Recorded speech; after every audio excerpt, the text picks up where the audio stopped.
प्रभुं प्राणनाथं विभुं विश्वनाथं जगन्नाथनाथं सदानन्दभाजम्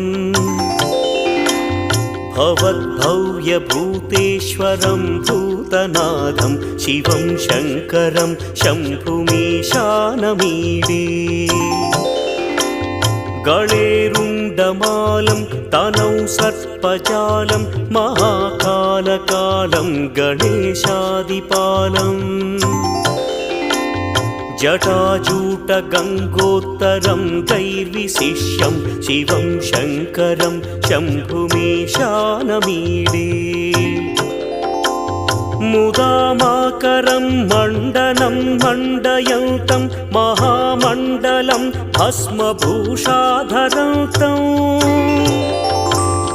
अनादिं ह्यपारं महामोहमार